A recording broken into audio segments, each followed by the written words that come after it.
მოგესალმებით მეგობრებო, მოგიკითხავთ დიდი სიყვარულით. მადლობა თვითოულ თქვენგანს უკუკავშირისთვის, კომენტარებისთვის, მოწონებისთვის და მე კვლავ ველი თქვენს აქტიურობას. და დღეს შემოგთავაზებთ საჯარო გაშლას. რატომ არ ჩანს თქვენი ჩაფიქრებული ადამიანი? რატომ არ ჩანს თქვენი ჩაფიქრებული ადამიანი? თუმცა გავაკეთოთ სიგნიფიკაცია თქვენი ურთიერთობის, რათა დარწმუნდეთ, რომ ნამდვილად თქვენია ეს გაშლა. თუ სიგნიფიკაცია არ დაემთხვა თქვენსას, მაშინ ნუყურებთ ამ ვიდეოს. მაშასე თქვენი ურთიერთობის სიგნიფიკაცია.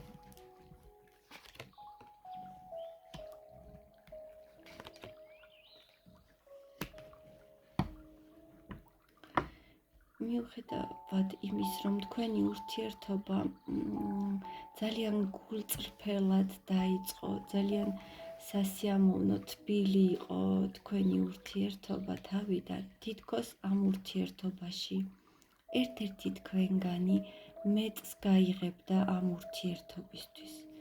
ურთიერთობა რომ სრულყოფილი იყოს, აუცილებელია ბალანსირებულად იყოს ორივე ადამიანი ამ ურთიერთობაში. ერთნაირად გასცემდეს სიყვარულს, ემოციას და ერთნაირად იღებდეთ ერთმანეთისგან. ანუ თანაბრად უნდა გასცემდეთ და იღებდეთ ასევე აი აქედან ამ ურთიერთობიდან ენერგიას. მაგრამ აქ, როგორც ჩანს, მიუხედავად იმის, რომ თავიდან ძალიან გულწრფელი იყო თქვენი ურთიერთობა, ძალიან მეგობრულად დაიწყო და ძალიან სასიამოვნოდ, აი აქ თითქოს ერთ-ერთი თქვენგანი უფრო ორიენტირებული იყო თავის თავზე და ცდილობდა თავის თავზე მოერგო ეს ურთიერთობა. თითქოს ის გადართული იყო, რომ მხოლოდ თვითონ მიეღო ის, რაც სურდა ამ ურთიერთობიდან და ამ დროს არ ფიქრობდა თქვენც იღებდით თუ არა იგივეს აი ამ ურთიერთობიდან. მას სურდა მხოლოდ მიეღო, მაგრამ თითქოს პრობლემა იყო, რომ გაეცა თქვენს მიმართ იგივე სითბო, სიყვარული, რაც არ უნდა ბანალურად ჩანდეს საჩუქრები. თუ თქვენია მეგობრებო, მაშინ უყურეთ. ნახოთ, მოდით ეს ადამიანი, ვინ ხართ ამ ადამიანისთვის თქვენ ახლა?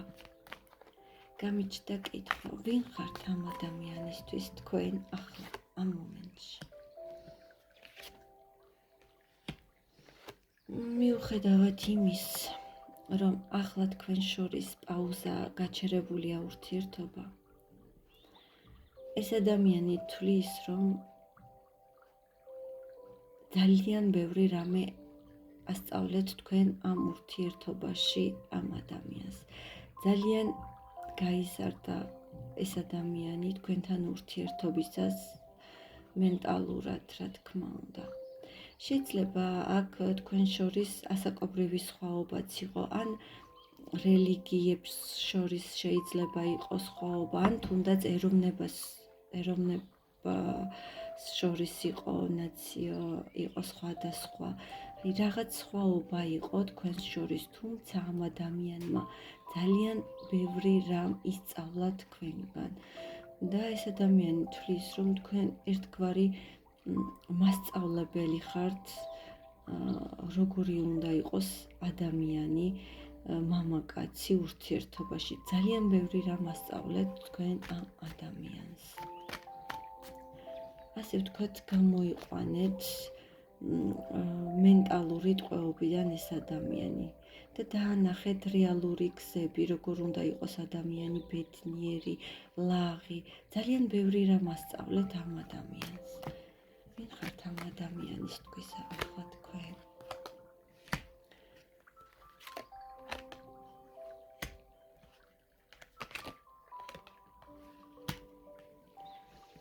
მიუხედავად იმის, რომ ახლა ერთად აღარ ხართ, ეს ადამიანი ფიქრობს, რომ ძალიან წესრიგის მოყვარული ადამიანი ხართ, ცოტა მკაცრის ხართ მის მიმართ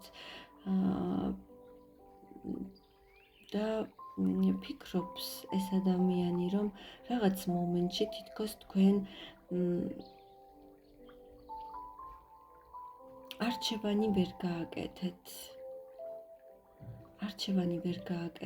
ან ასე ფიქრობს ეს ადამიანი, რომ თქვენ აირჩიეთ თქვენი საქმე, აირჩიეთ თქვენი სტაბილური ცხოვრება, ან აირჩიეთ ოჯახი და ვერ გააკეთეთ არჩევანი მას და ოჯახს შორის, ან მას და სამსახურს შორის. ეს ადამიანი თulis, რომ საკმაოდ მკაცრად მოექეცით მას.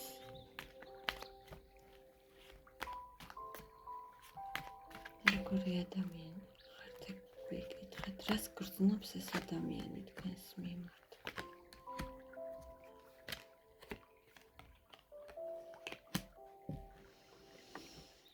თulis ეს ადამიანი, რომ შანსი იყავით მის ცხოვრებაში და ეს ადამიანი მადლიერია იმითი, რომ თითქოს, როდესაც ეს ადამიანი თქვენთან წამოვიდა ურთიერთობაზე, მას გაუჩნდა мотиваცია რაღაც თითქოს უფრო მეტი ემუშავა, უფრო ამაღლებულიყო როგორც პროფესიონალურად, უფრო მაღალ საფეხურზე ასულიყო როგორც მამაკაცი, მაგრამ ახლა ეს ადამიანი ზურგში ქცევით დგას თქვენგან. თუმცა თქვენ იყავით შანსი და აი როგორც ვახსენე, მასწავლებელი სწორედ იმას გულისხმობდა, რომ ასწავლეთ ამ ადამიანს კიდევ უფრო მაღალ საფეხურზე ასულიყო, განვითარებულიყო. მიზეზი არის დაშორების.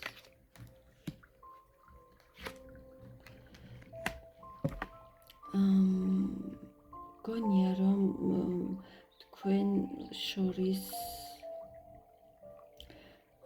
აი ეს მხიარული პერიოდი, მსუბუქი პერიოდი დასრულდა და თითქოს ერთ-ერთი თქვენგანი გადასული იყო უკვე ურთიერთობის შენარჩუნებაზე. ბოლო პერიოდში თქვენ შორის აი ეს ხალასი, დამოკიდებულება აღარ იყო, რადგან ვერ მიიღეთ ის, რაც გსურდათ და რაღაც მომენტში თითქოს ერთ-ერთი თქვენგანი ებღაუჭებოდა ურთიერთობას, რომ არ დასრულებულიყო. ვერ განვითარდა, ბოლოში ვერ მივიდა ეს ურთიერთობა, ვერ გასერიოზულდა და ამის გამო მოხდა ის, რაც მოხდა.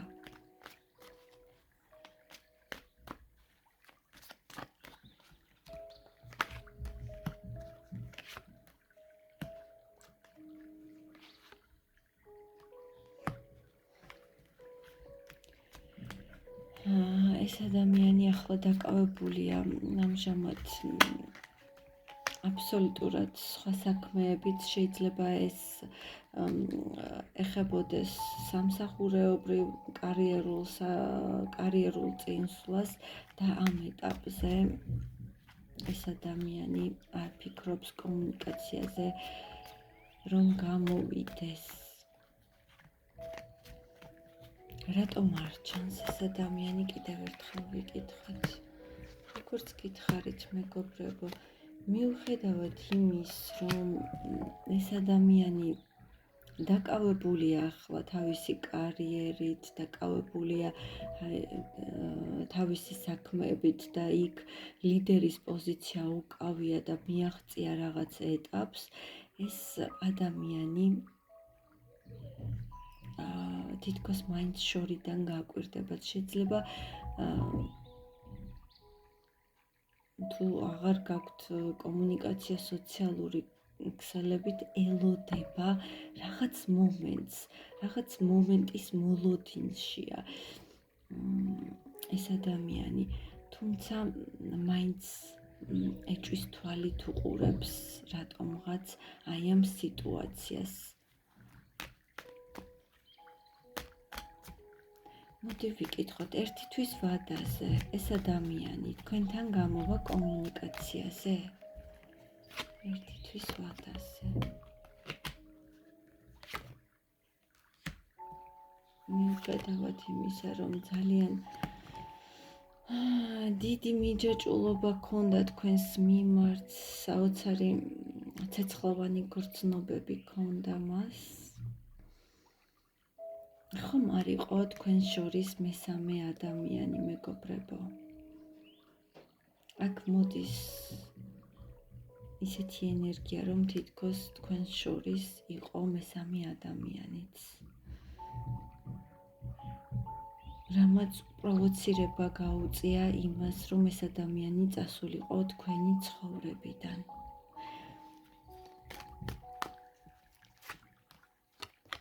არა მეგობრებო, ერთი თვის ვადაზე სამწუხაროდ ვერ ვხედავ მე აქ, რომ ეს ადამიანი გამოვა თქვენთან კონტაქტზე. თუმცა ეს ადამიანი გეტყვით, რომ არანაკლებ ცუდად გრძნობს თავს. საკმაოდ იმედგაცრუებულია, დეპრესიულია და რაღაც ერთი ეტაპი დახურა ცხოვრების, თქვენთან ურთიერთობის დასრულება მისთვის იყო რაღაცა მთელი ცხოვრების ეტაპის დასასრული და ეს ადამიანი სწორედ ამიტომ არის გადართული ახლა სამსახურეობრივ საქმეებზე, რათა დააიგნოროს აი ის გრძნობები, აი ის მონატრება, რასაც ახლა თქვენს მიმართ განიცდის.